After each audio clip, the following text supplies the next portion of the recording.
Okay. I'm going to talk to you today about a number of the data services we're building to fully realize the impact of AI and machine learning on materials research. And I am affiliated with the University of Chicago and Argonne National Laboratory. You can see there are a number of people that are working on this project with me. And also you can follow along on Twitter. I encourage some of you to tweet about this and get people involved. So as I mentioned, first of all, thank you to the team. There's many people working on this, and without their efforts, none of this would be possible. We have a number of collaborators at NIST as well, funding through NIST and CHIMAD, this wonderful group of people here, a lot of scientific collaborators, and thank you to the organizers for today for inviting us. So just to get started, I wanted to show a couple of slides around where the community is at now. So as far as data and machine learning, I think we can all agree that they're becoming key drivers of scientific progress. This chart here on the left shows the number of articles versus year for articles in material science, chemistry, and physics that are in topics of data science, ML, and AI. So as you can see, kind of around 2015, 2016, there's this huge explosion of interest in the topic, thousands and thousands of publications, kind of extreme growth rates, I guess you might call them. So on the right, you can see a table of the growth rates. So compound annual growth rates of 50, 60% in material science, 30% in chemistry. So kind of exponential growth at this point. Very quick adoption of these methodologies. The data ecosystem is also being built up very nicely. So there's a number of services and software and tools that are being built, many in Europe, but many also in the United States. So the efforts that we'll talk about today are the Materials Data Facility, Foundry, but there are so many others that are doing great work in this field that I'm excited to speak with many of them this week and find new connections. So it's great that these are being built. And I think now we're kind of at the point where we need to start connecting more of them in logical ways. And of course, there are many others that weren't listed here. I apologize if your effort's not on here. But for a given study, I think we can all also agree that it's very tricky to perform any kind of replicability. So for any study that you find that you might be interested in, you might ask, where's the code? Where are the trained models? Where's the training data? How can I actually reproduce these results? And how could I use this in a new application? And right now, without all of those pieces in places where you can find them, discover them, and reuse them, progress is really drastically slowed. And I think this GIF over here kind of illustrates where many data sets and models don't, or where they end up if they're not officially published. So in come the fair data principles. I think we've talked about this a little bit today, so I'm not going to go too far into this, but fair data principles are listed here. Data should be findable, accessible, interoperable, and reusable. And these are a set of principles that are set out to help make data as useful as possible to the community. And you can find more information on each of them and their exact definitions here. And so why is FAIR important? It really promises to allow researchers to seamlessly find and reuse data artifacts. And those could be data sets, models, publication or analysis flows, that all is encompassed within that idea of an artifact. It also promises to enable building upon existing trustworthy data rather than starting over. But why is FAIR not enough? FAIR by itself is kind of a set of guiding principles and not really an implementation. And so we need some direct implementations of both FAIR and computable data, which I really like the title of this conference around computable data. So my team works on these topics here. So there's a few topics we'll talk about today. And unfortunately, this third one is a little bit too much for the 15-minute session. So we'll focus on the first two, the goals of enabling simple publication, discovery, and usage of data. So we with the Materials Data Facility, we allow publication and discovery of, of sort of extreme scale data sets. So many terabytes or millions of files. We're also working to harmonize interfaces to heterogeneous data sources wherever data may be. We want it to be able to be published. We're also working to automate metadata extraction. And then we're also working to really fuel machine learning for material science. I think that's really where we bring a lot to this conference here. where we're working to collect important community and best-in-class data sets and provide trivial access to these data sets in formats that are really ready for ML usage directly. And then we're also doing a lot of work to develop software and data infrastructure for automation, like automation to collect these data sets, models, deploy them into production. And I'd be happy to talk about those topics in any of the other sessions. So we'll start with our work to enable simple publication, discovery, and usage of data. This is a brief flow description of the materials data facility where researchers are shown down here. They publish their data with us.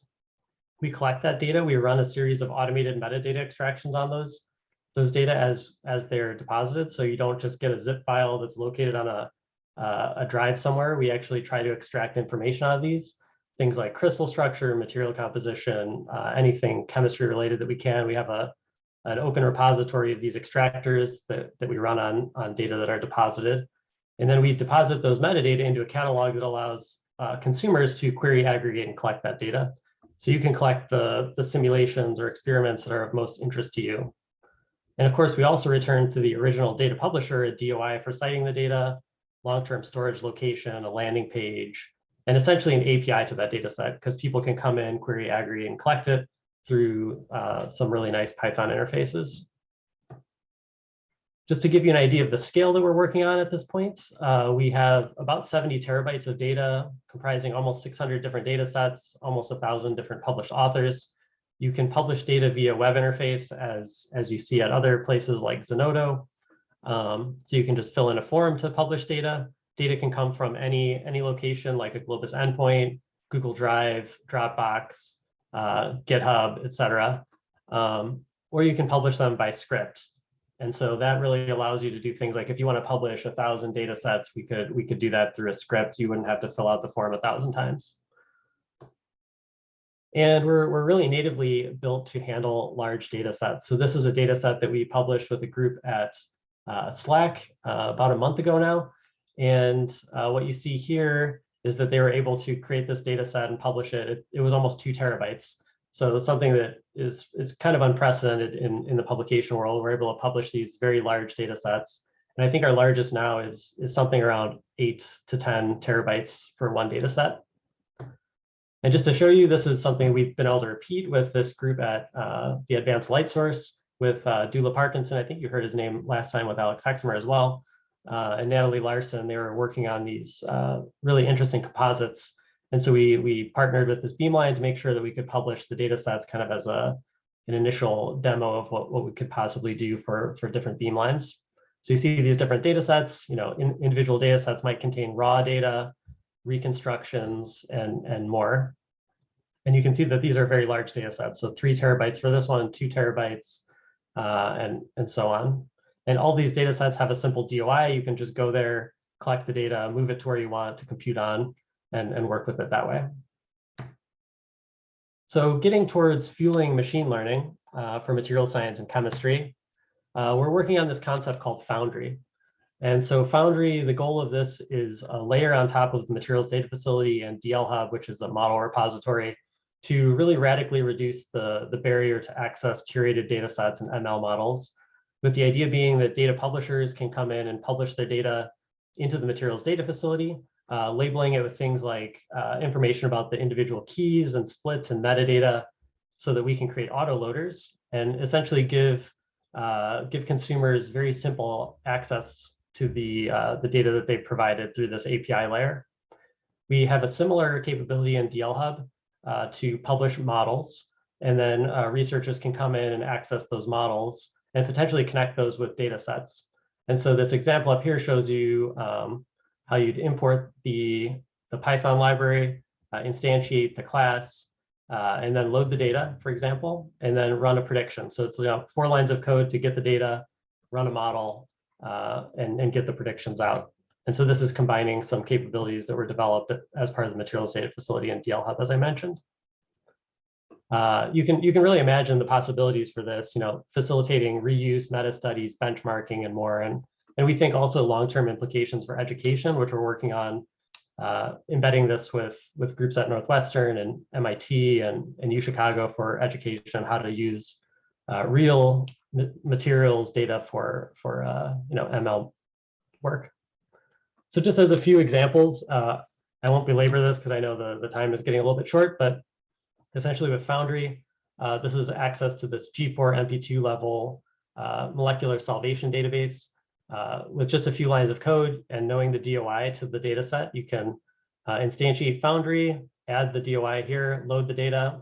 You get back essentially some information about the keys that are involved in that data set. So this is a data set that's essentially a JSON lines delimited file, and each column of that or key, sorry, has a description here. So you get the units, you get a description of what it actually is. And with this, we actually build an auto loader. So somebody that accesses this data that's not Logan or Larry Curtis, the people who made this data set, can load it, and it's automatically parsed into things like the inputs and the outputs. So you can start building your models kind of immediately.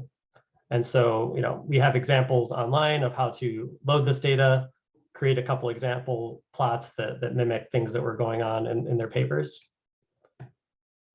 We also have done this for imaging data sets. So I just wanted to show another example to highlight that this is not limited to only tabular data or JSON delimited data. You can also describe imaging data. So this is an example of an atom position finding benchmark that was created by Dane Morgan, Paul Voiles, and Jingray Wei at the University of Wisconsin. And the idea here was to collect benchmark atom position finding data from many different locations. There were several that they found and one that they created, and then combine them into one so that they could create a benchmark challenge for atom position finding that was more general than any of the originals. And so again, you see all you need is the DOI. You load that data, you get a description of the keys, so that keys have images, raw data, metadata, coordinates, and also splits. In this case, there's only a training split, there's nothing else. But you can then load the data, and very quickly you get your images, your description, your coordinates, and you can start training your models or kind of inspecting the data. And combining that with the model side of things, which we're still working on. So the data set side is open. If anybody's interested in creating this type of data set, let me know. The model side is still being worked on, so we're working on that in the current FY22, hoping to have that released late in the year. But essentially, you could imagine a case where you're loading the data set here, as I showed before, and you can then very simply just run a model on that data, and then you could essentially replicability and reuse becomes almost trivial, right? Where the model's there, the data set's there, just a couple lines of code on either side, and you're combining the two. And so then composing complex flows of data and applied functions becomes possible, creation of benchmarks, et cetera. So I know I'm running out of time, but there are some other topics that we didn't get to today that are quite interesting as well. So, we've started developing automation flows to help beamline characterization of different types. So this is an example where we built an automation flow leveraging all of the data infrastructure we're building to enable crystal structure determination 10 to 100 times faster. One thing I think is great about data infrastructure is it's very general. So we are able to generalize this to work an application in astrophysics that is essentially an ensemble of models to detect gravitational waves in LIGO data. And we're able to basically instantly transform the capabilities that we built for materials and chemistry into this realm, and show that we could do that for the LIGO data. We also have Globus data infrastructure as a service, where we have this data research management platform for unified data access, authentication, transfer, search flows, et cetera, data transfer, creation of these automation flows. And we have FuncX, which I think is actually the thing that underlies Alex's work, or one of the key components, which is FuncX, which is this distributed functions as a service invocation that can be used to push these models around to be executed on different compute endpoints. And so I'll close with that and open for questions, but happy to work with anybody this week and talk about connections that could be made.